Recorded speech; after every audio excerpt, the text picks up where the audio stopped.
So this is in Plainfield, Wisconsin, and this right here, Henry Gein, Augusta Gein, George Gein, this is the grave of Ed Gein, who was a notorious, I don't know if you could call him serial killer. He only technically killed 2 people that we know about, but he dug up a lot of bodies and he dismembered them. He did horrible things to them. And if you think that this is a messed up story, let me just show you this. This is where Ed is buried right here. This right here is Eleanor Adams. Just a stone's throw away from where Ed Gein is buried.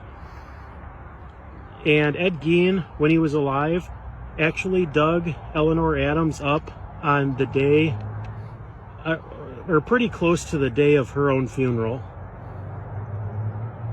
Look how close they're buried. I just find that disgusting.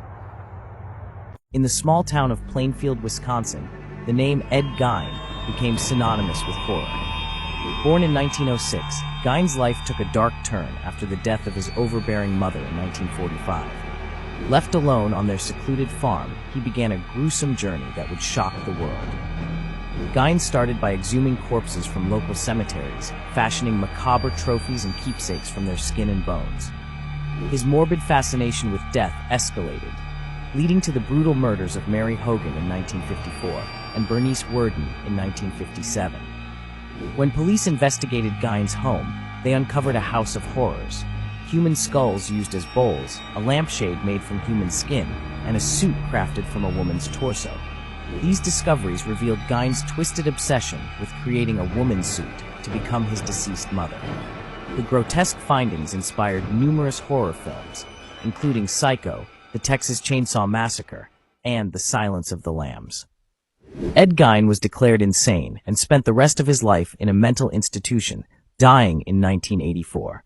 His story remains one of the most chilling examples of human depravity, a stark reminder of the darkness that can lurk beneath the surface of rural America.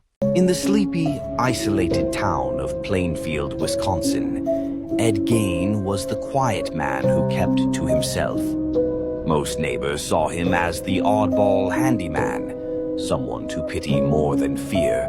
But when a local woman vanished without a trace, whispers turned into suspicion, and authorities began looking for answers. On a cold November evening, police arrived at Gein's dilapidated farmhouse. The stench hit them first, thick, sour, and unnatural. Inside, they discovered a scene that defied belief, like a nightmare come to life. Human remains lay scattered, repurposed as horrifying relics. Chairs and lampshades made of skin, a belt sewn from severed human noses, and a soup bowl fashioned from a skull. In the corner, they found a suit stitched together from flesh, carefully tailored, waiting for him to wear. As they pieced together his gruesome trophies, investigators learned Gein had been exhuming graves for years, practicing a morbid ritual to bring his dead mother back to life. On some nights, when that wasn't enough, he took fresh victims.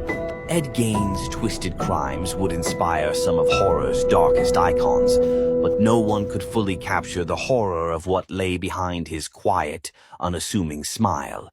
To this day, Plainfield remembers him as the man who turned his home into a graveyard, a monument to madness and death. In the darkest corners of their minds, they wonder if Gein's spirit still wanders those woods, watching from the shadows, waiting to finish what he started. Ed Gein was one of history's most notorious serial killers, and he's buried right here in this unmarked grave. He's actually buried next to his brother, who many believe that he killed. And Ed Gein's story is depraved. He is the inspiration for the Texas Chainsaw Massacre, the movie Psycho, Silence of the Lambs, and he's right here. It's interesting to see the tributes that some people have left him, coins and flowers. And for my YouTube channel, we just did a whole documentary on Ed Gein. We ghost hunted using his knife and his weapons. Ed Gein used to rob graves at this cemetery too. If you want to hear Ed Gein's full story, you can listen to our podcast, Murder in America. That's my fiancée, Courtney, and I. Or you can head to my YouTube channel, The Paranormal Files, to watch our documentary on the ghost of Ed Gein. Meet Ed Gein, one of the most disturbing figures in American crime history. Ed lived a quiet life on a remote farm in Plainfield, Wisconsin. But behind closed doors, he harbored dark secrets. In 1957, authorities discovered Ed's horrifying collection, objects made from human skin and bones like lampshades and masks. Gein would rob graves and even confess to murdering 2 women. But his twisted actions weren't driven by profit. He was obsessed with his mother and began creating a woman suit to become her. Ed's story inspired horror classics like Psycho and the Texas Chainsaw Massacre, showing just how deeply his crimes shocked the world. Ed Gein died in a mental institution in 1984. But his legacy lives on, a haunting reminder of the darkest corners of the human mind. Meet Ed. Here's some little-known facts about the Butcher of Plainfield. Ed Gein. Ed Gein was a convicted murderer and body snatcher in the 1950s who lived in Plainfield, Wisconsin. Edward Theodore Gein was born in La Crosse, Wisconsin on August 27, 1906. His mother was described as being very religious. She would often read Bible verses to her son and would preach about the evils of the world. She also convinced him that all women were unpure except for her. His mother was so strict that she would even punish him for trying to make friends. He had a troubled relationship with his brother and was even a suspect in his brother's death. After his mother died in 1945, Gein never had a girlfriend or wife. It was said that he was extremely distraught over the death of his mother and called her his one true love. Gein was caught on November 16, 1957, when local hardware store owner Bernice Warden was reported missing. Evidence led them to Gein, and her decapitated body was found in a shed on his property. But her body was not the only horrors they discovered. They also found bowls made from human skulls, a lampshade made from the skin of a human face, a belt made from female human nipples, and several more disturbing saved human remains. Gein confessed that he made as many as 40 visits to 3 local graveyards to exhume dead bodies. He claimed to be in a dazed-like state when doing so. Gein was found unfit to stand trial and was confined to a mental health facility. It wasn't until 1968 that he was judged competent to stand trial and was found guilty of murder. But he ended up being found legally insane and was remanded to a psychiatric institution. Ed Gein died from respiratory failure on July 26, 1984 at the age of 77 at a mental health institution. Ed Gein's story ended up being the inspiration for many pop culture films, most notably the Texas Chainsaw Massacre, Psycho, and Silence of the Lambs. Follow for more. Ed Gein, born in 1906, was a seemingly quiet and reclusive man who lived in Plainfield, Wisconsin.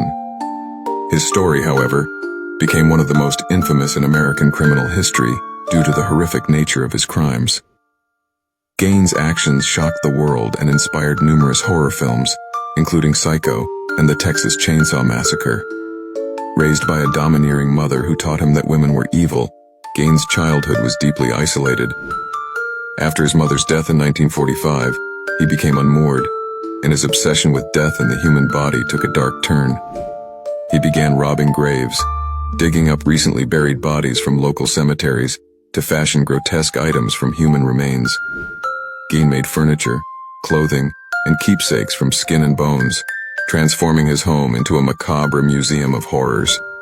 In 1957, Gein's crimes were uncovered when local hardware store owner Bernice Warden went missing. Police discovered her decapitated body in Gein's farmhouse, along with countless other human remains. The investigation revealed that while Gein had only killed 2 confirmed victims, including Warden and another woman named Mary Hogan, his true horrors lay in his grisly grave robbing. Gein was deemed legally insane and spent the rest of his life in a mental health institution, where he died in 1984. His story left a chilling legacy, affecting the community of Plainfield and forever shaping the way society views extreme deviance and psychological instability. My name is Ed Gein. I was an infamous American criminal who committed my crimes in the mid-20th century in Wisconsin. I was arrested in 1957, and my actions became notorious for their gruesome nature. My crimes included murder of at least 2 women. Beyond these murders, what made me particularly notorious was my practice of exhuming corpses from local graveyards. I used their skin and bones to create macabre artifacts, such as masks, lampshades, and clothing. This ghastly behavior of mine shocked and fascinated the public and law enforcement. My disturbing activities influenced the creation of several fictional characters in popular culture, most notably Norman Bates in Psycho, Leatherface in the Texas Chainsaw Massacre, and Buffalo Bill in The Silence of the Lambs. I was found legally insane and spent the rest of my life in a mental health facility. my case is remembered as one of the most grotesque and psychologically intriguing cases in American criminal history.